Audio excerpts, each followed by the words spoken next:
اس اعتبار سے واللہ علیم بالمتقین فرمایا ان الذین کفروا. اب دوسرا حصہ رہے وہ لوگ جنہوں نے کفر کیا،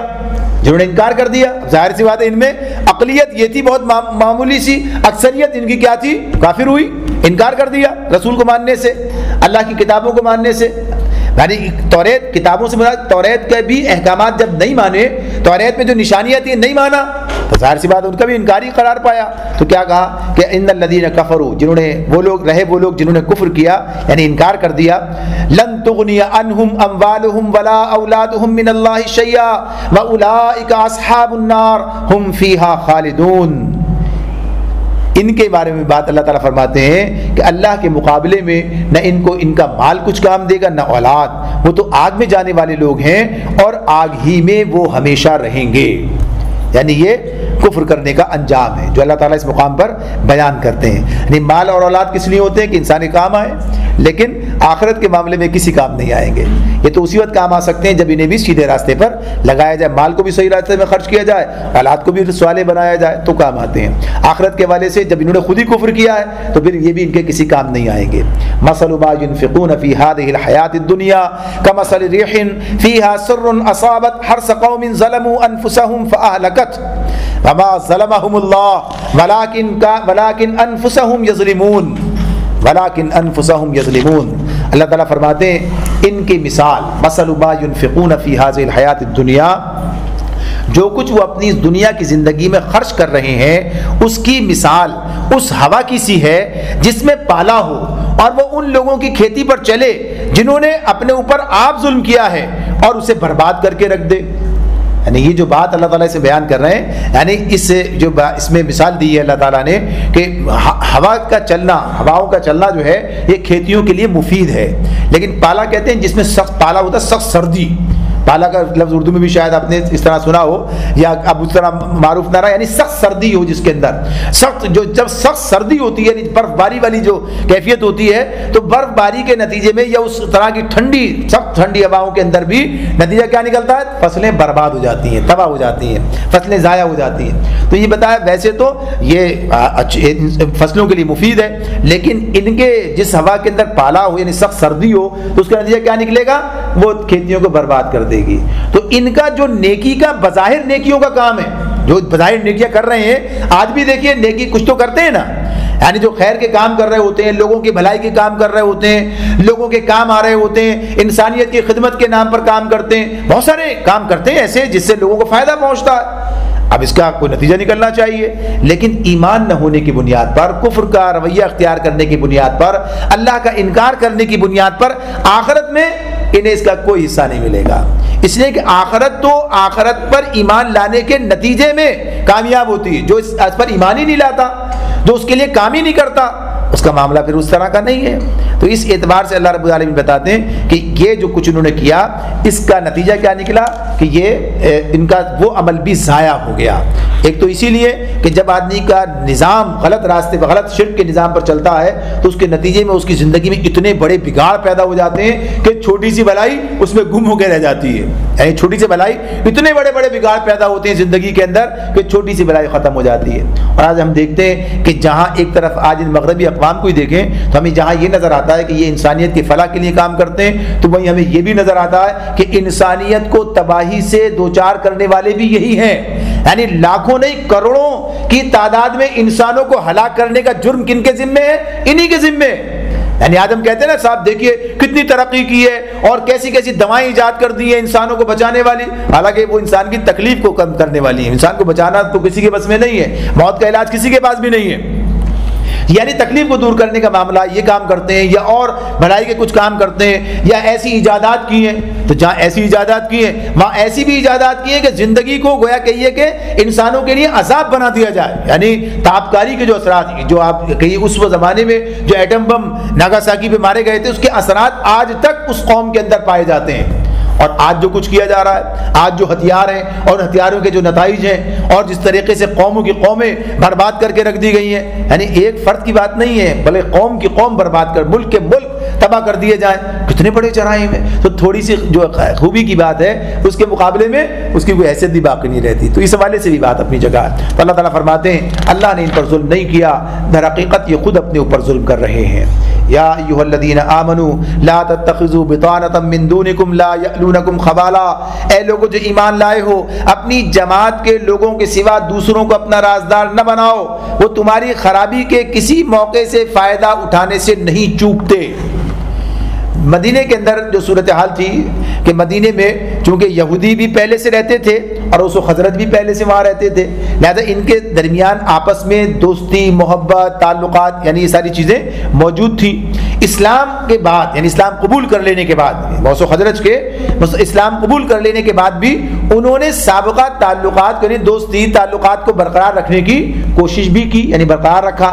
لیکن یہ جو ان کا معاملہ تھا انہوں نے ان کے ساتھ دلی تعلق قائم نہیں رکھا یہودیوں نے، بلکہ کیا ہے دشمنی کا معاملہ کیا، نفاق پیدا کرنے کی کوشش بھی کرنے لگے رہے، اور جب ان کے سامنے کوئی بات ایسی آ جاتی جو مسلمانوں کی کمزوری کی ہوتی یا جس کو سے فائدہ ہی اٹھا سکتے تو اس کا منفی استعمال کرتے، اپنے مقصد کے لیے استعمال کرتے۔ تو اہل ایمان کو یہ بات بتائی جا رہی ہے، پہلے تو یہ بتا دیا کہ تمہارے دوست نہیں ہیں، یہ بات سمجھ لو، ہاں ٹھیک ہے تعلق کی بات ہو سکتی ہے، معاملات کی بات ہو سکتی ہے، یہ سب چیزیں اپنی جگہ پر رہیں گی، لیکن اپنے راز انہیں بتا دینا، جماعتی راز جو ہے ان لوگوں تو بتا دینا، یہ تمہارے حق میں مفید نہیں بلکہ مضر ہے۔ تو اس لیے انہیں بتایا جا رہا ہے کہ یہ اس کا منفی استعمال کر کے تمہیں نقصان پہنچانے کی کوشش کریں گے۔ ودوا ما عنتم قد بدت البغضاء من افواہہم وما تخفی صدورہم اکبر قد بینا لکم الآیات ان کنتم تعقلون، تمہیں جس چیز سے نقصان پہنچے وہی ان کو محبوب ہے، ان کے دل کا بغض ان کے منہ سے نکلا پڑتا ہے،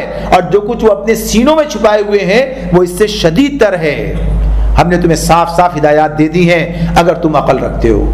اگر تم عقل رکھتے ہو، یعنی اللہ تعالیٰ کہتے ہیں ان کنتم تعقلون۔ یہ سب باتیں بیان ہونے کے بعد پھر کوئی یہ سوچے کہ بھئی یہ ہمارے لیے بڑے مخلص ہیں، بڑے کام آنے والے ہیں، یہ تو ذات ہی ہمارے بھلائی ہیں، تو پھر انسان سوچ سکتا ہے ہاں ہمارے لیے بھلائی کا معاملہ کر سکتے ہیں کب؟ جب ہم اپنے دین سے پھر جائیں، یعنی معاملہ کیا ہے، اصل جو دشمنی اور معاملات ہیں وہ کیا ہے، اس دین سے، اسلام کے حوالے سے ہیں۔ تو یہ بات بیان ہو رہی ہے، بار بار بیان کیا جاتا ہے۔ تو اس معاملے میں مسلمانوں کو دیکھیے یہاں پر اس حوالے سے یہ جو آیات جتنی بھی آ رہی ہیں سامنے آئی ہیں، مسلمانوں سے کسی اقدام کی بات نہیں کی گئی اب تک، یعنی اقدام کے معاملات تو الگ ہیں، اقدام کے حوالے یعنی دشمن کا مقابلہ کرنا، لڑنا، یہ چیزیں الگ بنیادوں پر سامنے آ رہی ہیں۔ یہاں تو بنیادی طور پر یہ بات بتائی جا رہی ہے کہ کون سا آدمی تمہارا دوست ہو سکتا ہے، کون سا تمہارا دشمن ہے، اپنے دشمن کو پہچانو۔ اگر دشمن کو نہیں پہچانو گے تو کیا ہوگا، نقصان اٹھاؤ گے۔ دشمن کو نہ پہچاننے کا مقصد کیا ہوگا، اس کا نقصان ہو جائے گا۔ تو اس حوالے سے یہ بات ہمارے سامنے رکھ دی گئی ہے کہ دشمن کو پہچانو ورنہ نقصان میں پڑ جاؤ گے، اور ایسا دشمن جو تمہارے دین کا دشمن ہے، یعنی دنیاوی دشمنی کا تو معاملہ ہی چلو کوئی نقصان ہو جائے گا، دنیاوی طور پر چلو ازالہ ہو سکتا ہے، لیکن جو دین سے پھیر دے عاقبت برباد ہو جائے گی، یعنی عاقبت برباد ہو جائے گی۔ اس اعتبار سے تو یہ بڑی بات ہے، تو اس لیے اللہ تعالیٰ کہتے ہیں یہ بڑی باتیں ہم نے تمہارے سامنے بیان کر دی اگر تم عقل رکھتے ہو، یعنی تمہاری بھلائی انہیں مطلوب نہیں ہے بلکہ یہ ان کے اندر بغض ہے تمہارے حوالے سے، اور جو کچھ زبان سے بھی ادا ہو جاتا ہے بعض اوقات لیکن جو دل میں چھپا ہے وہ اس سے کہیں زیادہ ہے۔ جب اللہ یہ بیان کر رہے ہیں جو دلوں کے بھید جانتے ہیں، پھر انسان سوچے نہیں شاید کوئی بات نہیں ہے، کام آ جائے، محبت فلاں، تو یہ ٹھیک ہے دنیاوی تعلقات کی بات ہوگی، دنیاوی معاملات کے حوالے سے تمام چیزیں پابندیاں ہوں گی، معاہدات کی پابندیاں سب اپنی جگہ پر ہیں، لیکن یہ بات کہ یہ سمجھنا کہ ہاں اس تہذیب میں، اس تمدن میں ان کے حوالوں سے مسلمانوں کو فائدہ پہنچے تو دین سے تو جا سکتے ہیں، کوئی اور فائدہ نہیں پہنچے گا۔ ہاں انتم اولائی تحبونہم ولا يحبونكم وتؤمنون بالكتاب كله واذا لقوكم قالوا آمنا واذا خلوا عضوا عليكم الانامل من الغيظ قل موتوا بغيظكم ان الله عليم بذات الصدور۔ اللہ تعالیٰ فرماتے ہیں تم ان سے محبت رکھتے ہو، تم ان سے محبت رکھتے ہو مگر وہ تم سے محبت نہیں رکھتے۔ دیکھیں کون کہہ رہا ہے یہ؟ جو دلوں کا بھید جانتا ہے۔ یہ بات معاملہ کیا ہے کہ یہ اللہ کی بات ہے، یہ کسی اور کی بات نہیں ہے۔ یعنی مسلمانوں کے اندر تو پھر بھی کیا چیز ہے، مسلمانوں کے اندر مروت ہے مسلمانوں کے اندر جو ہے اس حوالے سے یہ بات اپنی جگہ کیا جیسے اس وقت وہ لوگ پرانا تعلق نبھانا چاہتے تھے یعنی اس اعتبار سے یا انسان ہونے کے ناطے سے پھر بھی کسی کے ساتھ ظلم نہیں کرتا مسلمان جو ہے کسی کے ساتھ ظلم نہیں کرتا زیادتی نہیں کرتا اس کے کام آ جاتا ہے اس کی ضرورت پوری کر دیتا ہے کہ یہاں تک کہ وہ جس دین پہ رہنا چاہتا ہے اس سے بھی تعارض نہیں کرتا صرف صحیح بات پیش کرتا ہے مانو مرضی نہ مانو تمہاری مرضی یعنی معاملہ اس حد تک رہتا ہے لیکن اس کے بعد بھی ان کا معاملہ کیا ہے نفرت کرتے ہیں تم سے محبت نہیں تو اللہ تعالیٰ کہتے ہیں کہ تم ان سے محبت کرتے ہو ولا یحبونکم وہ تم سے محبت نہیں کرتے وتؤمنون بالکتاب کلی حالانکہ تم تمام کتب آسمانی کو مانتے ہو یعنی یہ بات جو اس میں بیان کی گئی ہے آپ دیکھیے شکایت تو ہمیں ان سے ہونی چاہیے ان کو ہم کیسے شکایت ہو سکتی ہے دیکھیے ہم توریت کو مانتے ہیں اللہ کی کتاب ہے ہم موسیٰ علیہ السلام کو مانتے ہیں کہ اللہ کے رسول ہیں ہم عیسیٰ علیہ السلام کو مانتے ہیں کہ اللہ کے رسول ہیں ہم انجیل کو مانتے ہیں کہ اللہ کی کتاب ہے اور وہ نہیں مانتے کہ محمد صلی اللہ علیہ وسلم اللہ کے رسول ہیں وہ نہیں مانتے کہ قرآن مجید اللہ کی کتاب ہے تو کس کے ساتھ زیادتی ہو رہی ہے اگر انہی بنیادوں پر دیکھا جائے ہم تو مان رہے ہیں ساری چیزیں تو شکایت تو ہمیں ہونی چاہیے نا ہم تو مانتے ہیں آپ کے رسول کو آپ کی کتاب کو آپ ہمارے رسول ہماری کتاب کو نہیں مانتے یعنی اس معاملے میں جو ہے کہیں توہین کرتے ہو کہیں اس طرح سے معاملات کرتے ہو صرف یہی نہیں کہ اس کو جو ہے اس اعتبار سے کہ اللہ کی کتاب ہے اس پر عمل نہیں کرتے ایمان نہیں لاتے لیکن اس حیثیت سے بھی معاملہ ہو تو کسی بھی حیثیت سے نہیں بنیادی طور پر تو معاملہ ان کے ذمہ جاتا ہے تو اللہ تعالیٰ کہتے ہیں حالانکہ تم پوری کتاب تمام کتابوں پر ایمان لاتے ہو اور ان کا معاملہ کیا ہے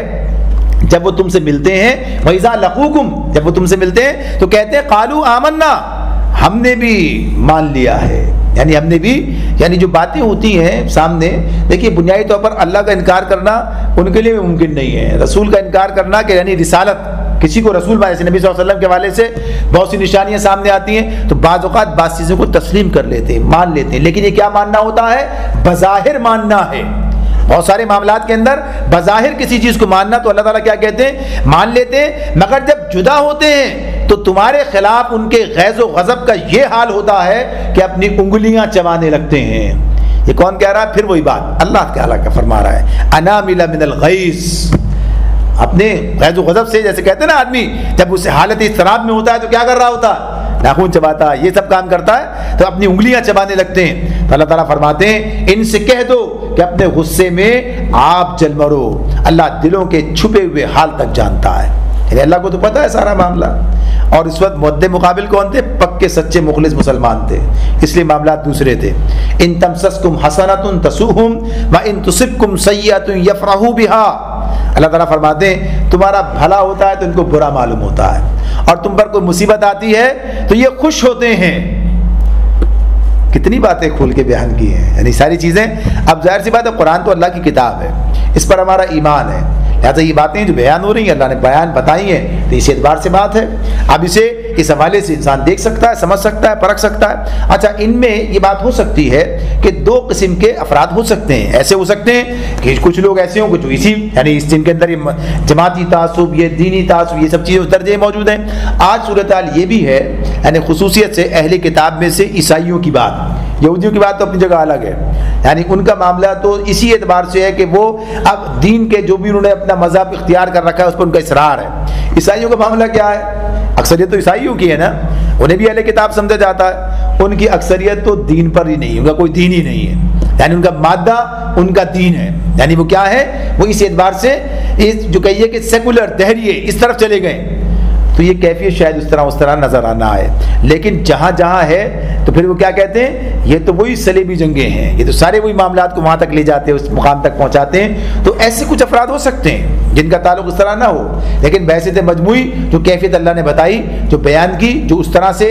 اسلام کے مخالف ہیں اسلام کے مد مقابل ہیں ان کی کیفیت یہی ہے آگے اللہ تعالیٰ فرماتے ہیں اب ہمارے لیے بات بتائی ہمارے لیے اب ایسے حالات ایسے لوگوں سے مقابلہ ہے کیا کیا جائے یعنی ایسے لوگوں سے مقابلہ ہے جو اس درجے ہمارے دشمن ہیں جو اس درجے بغض رکھتے ہیں جو اس درجے نفرت کرتے ہیں اس درجے نقصان پہنچانا چاہتے ہیں کیا کیا جائے ان تصبروا وتتقوا لا يضركم كيدهم شيئا اللہ تعالیٰ فرماتے ہیں مگر ان کی کوئی تدبیر بھی تمہارے خلاف کارگر نہیں ہو سکتی بشرط یہ کہ تم صبر سے کام لو اور اللہ سے ڈر کر کام کرتے رہو یعنی یہاں پر کیا بات بتا دی یہ سب باتیں اپنی جگہ سارے معاملات اپنی جگہ پر ہیں ہوشیار کر دیا لیکن اب تمہیں کیا کرنا, اچھا ہم بھی ان کے مقابلے میں یہی کریں گے, بغض کا جواب بغض, ایسا نہیں ہے. ہم سے کیا کہا, ہم سے جو ہے برائی کا جواب برائی سے دینے کی بات نہیں کی ہے. ہم سے جو بات کی وہ کیا ہے, ان تصبروا وتتقوا, اگر تم صبر اور تقوی کی روش اختیار کرو, لا یضرکم کیدہم شیئا, ان کی چالیں بھی تمہارا کچھ نہیں بگاڑ سکتی. ہم بعض اوقات کہتے ہیں نا بھائی ان کے تو منصوبے بڑے بڑے ہوتے ہیں, ان کے تو پلاننگ ایسی زبردست ہوتی ہے, یہ تو 100 سال کے منصوبے بناتے ہیں, سازشیں ایسی ہوتی ہیں, یہ ساری چیزیں ہیں. تو اللہ نے اقدام کی بات نہیں کی, اللہ نے کہا اقدام تو اقدام, ان کے منصوبے, ان کی چالیں, ان کی سازشیں بھی تمہارا کچھ نہیں بگاڑ سکتی. شرط کیا ہے, تمہارے اندر انگلی دھسانے کی جگہ نہ ہو. تمہارے اندر کیا ہے, تمہارے اندر کوئی کمزوری نہ ہو, تمہارے اندر خرابی نہ ہو. اور کمزوری کس چیز کو کہتے ہیں اللہ تعالیٰ, خرابی کس چیز کو کہتے ہیں, یہ چیزیں موجود نہ ہو, صبر نہ ہو, یعنی اپنے مقصد کا شعور اور اس پر جمنے کا حوصلہ نہ ہو. اپنے مقصد کا, یعنی یہی نہیں پتا مقصد زندگی کیا ہے, اللہ نے کس لیے بھیجا ہے, مسلمان ہونے کا مطلب کیا ہوتا ہے, اسلام کا تقاضا کیا ہے, مسلمان کسے کہتے ہیں, ایک مسلم امت کا مقصد کیا ہے, کس لیے اللہ نے مسلم امت برپا کی, پتہ ہی نہیں. کھانا پینا مسئلہ, بس اسی طرح زندگی بسر کر کے مر جانا, یہ تو نہیں ہے نا. اس اعتبار سے تو یہ, اور پھر اس پر صبر کرنا, ڈٹنا, جمنا, صبر ہونا چاہیے. کن لوگ, پھر وہی بات ہے, کن لوگوں سے بات ہو رہی, اس زمانے میں بات ہو رہی, وہاں بھی بات کی جا رہی ہے صبر اور تقوی لے کے چلنا ہے, جبکہ وہاں کسی نہ کسی درجے میں تو موجود ہی تھا نا, بلکہ بہت اعلیٰ درجے میں موجود تھا. تو اللہ تعالیٰ کہتے ہیں یہ چاہیے, اور یہ بات جگہ جگہ قرآن مجید میں ہمارے سامنے آئے گی. آگے غزوہ احد پر تبصرہ شروع ہو رہا ہے, وہاں بھی اللہ تعالیٰ اسی بات کا مطالبہ کرتے ہیں, اگر تمہارے اندر صبر اور تقوی ہے تو پھر کوئی تمہارا کچھ نہیں بگاڑ سکتا. اور یہ بھی مضمون ہمارے سامنے رہنا چاہیے, اللہ رب العالمین نے ہمیں یہ تو بتا دیا, اللہ تعالیٰ نے ہمیں یہ تو بتا دیا کہ دیکھو تمہارا دشمن کون ہے اور اس کا رویہ کیا, اس کا معاملات کیا ہیں, لیکن ہمیں اس کے مقابلے میں کوئی ایسا طریقہ اختیار کرنے کے لیے نہیں کہا جو غلط ہو, ایک بات یعنی اس کے منفی ہو. دوسری بات کیا ہے, یعنی برائی کے جواب میں برائی, بلکہ عدل کی بات ہے. اور پھر جو ٹکراؤ کی بات ہے وہ معاملات الگ ہیں, جدا ہیں, ان کی کیفیات جو ہیں وہ اس حوالے سے سامنے آتی ہیں. باقی معاملات میں کیا کہا, اگر تمہارا نقصان ہو رہا ہے, اگر تمہیں کوئی نقصان پہنچتا ہے, اگر تم جو ہے پسپائی اختیار کرتے ہو, غزوہ احد کے اندر حوالے سے آگے تفسیر بڑی واضح طور پر بات آئے گی, تو اللہ یہ نہیں کہتے بھائی تمہارا دشمن اتنا طاقتور تھا, اس کے پاس اتنے وسائل تھے, اس کے پاس اتنی طاقت تھی, وہ اتنا صابر تھا, وہ اتنا ایسا, کچھ نہیں. کیا کہتے ہیں, تمہاری کمزوری, تمہاری کمزوری. تو انسان مسلمان کے پسپائی کا جو سبب بنتا ہے وہ کیا ہے, وہ دشمن کی قوت نہیں ہے, وہ اس کی اپنی ذاتی اور اخلاقی اور دینی کمزوری ہے, جس کے نتیجے میں اسے یہ حالات کا سامنا کرنا پڑتا ہے.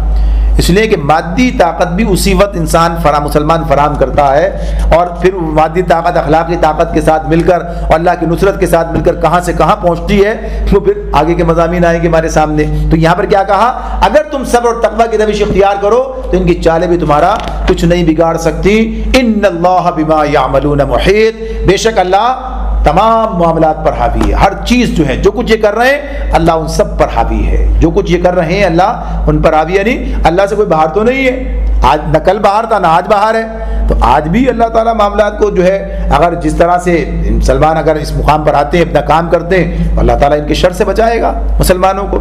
اس مقام پر وہ پچھلی گفتگو مکمل ہوتی ہے, یعنی جس طرح کہا تھا کہ 4 خطبے ہیں تو تیسرا بھی یہاں مکمل ہو جاتا ہے. اب یہ چوتھا خطبہ یہاں سے شروع ہوتا ہے,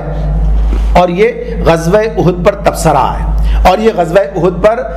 یعنی غزوہ احد پر تبصرہ تو غزوہ احد کے بعد نازل ہوا ہے, اور اس میں اللہ رب العالمین نے واضح طور پر یہ بات بتائی ہے, واضح طور پر چیزیں ہمارے سامنے رکھی ہیں کہ اب معاملات تم کیسے کرو گے, اور جس میں غزوہ احد کی جو پوری تفصیل سامنے آتی ہے اس میں چیزیں اور واضح ہوتی ہیں کہ یہ مسلمانوں کو اس موقع پر جو کام ان سے ہوا, جو غلطی ہوئی تھی وہ کیا تھی کہ صبر اور تقوی, اسی کے اندر کمی واقع, یعنی کوئی کمزوری اسی بنیاد پر سامنے آئی تھی. یعنی جو نبی صلی اللہ علیہ وسلم کی ہدایات تھی اس پر صبر نہ کر سکے,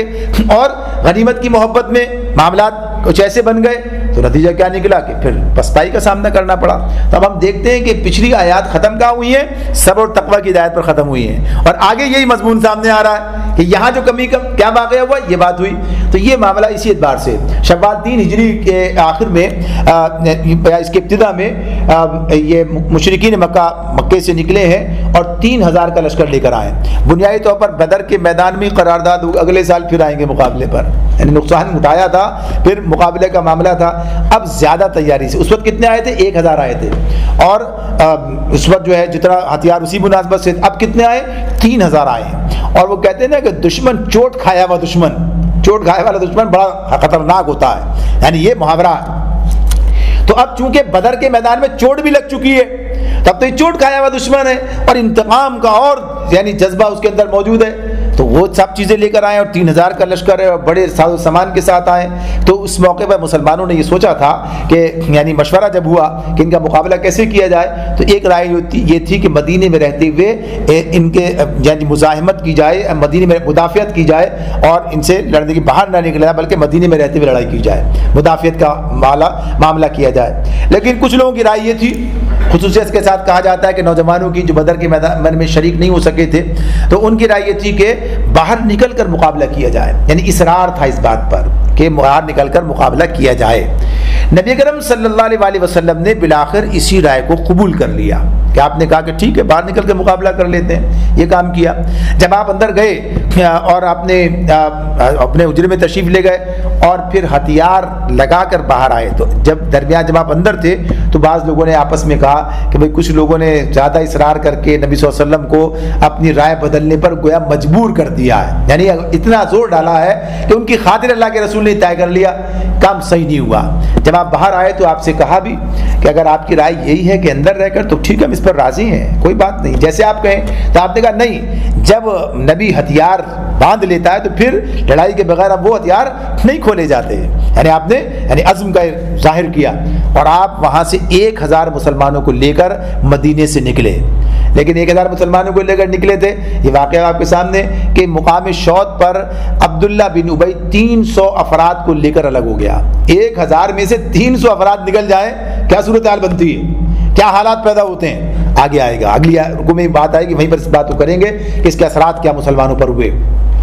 تو غرض یہ کہ یہ کیفیت ہوئی, 700 رہ گئے. اب 700 کے ساتھ لیکن اس پر بھی اللہ رب العالمین نے ہمتیں بدھائیں اور حوصلہ مسلمانوں کا قائم رہا. اب بالآخر نبی کرم صلی اللہ علیہ وسلم نے اس طریقے سے صف بندی کر دی کہ احد جو ہے وہ پیچھے, پہاڑ پیچھے رہا اور سامنے سے لشکر کا مقابلہ کرنا تھا. ایک درے کی طرف سے آنے کا اندیشہ تھا. وہاں پر آپ نے یہ 50 تیر اندازوں کا ایک لشکر جو ہے, ایک دستہ جو ہے وہاں پر آپ نے کھڑا کر دیا. اور پھر ان سے یہ بات کہہ دی گئی کہ کسی بھی حال میں اس مقام سے نہیں ہٹنا, یعنی بلکہ یہاں تک جو الفاظ سامنے آتے ہیں اس میں یہ بات سامنے آتی ہے کہ اگر ہمارے گوشت کو ہماری بوٹیاں پرندے نوچ رہے ہوں تب بھی تمہیں یہاں سے نہیں ہٹنا ہے. لیکن ہوا کیا کہ جب لڑائی شروع ہوئی تو لڑائی شروع ہونے کے بعد پہلے ہی مرحلے میں مسلمانوں نے کافروں کے قدم اکھاڑ دیے اور گویا کہیے کہ ایک طرح سے ان کے اندر لشکر میں ابتری پھیل گئی, پسپائی اختیار کی انہوں نے. جب پسپائی ہوئی تو اب جو ہے یہ اندازہ یہ سمجھے کہ بس ختم ہو گیا معاملہ, اب تو یہ پسپا ہو گئے, لہذا مال غنیمت جمع کرنے میں لگے. جب مال غنیمت جمع کرنے لگے اور انہوں نے جو دیکھا دور کھڑے ہوئے لوگوں نے,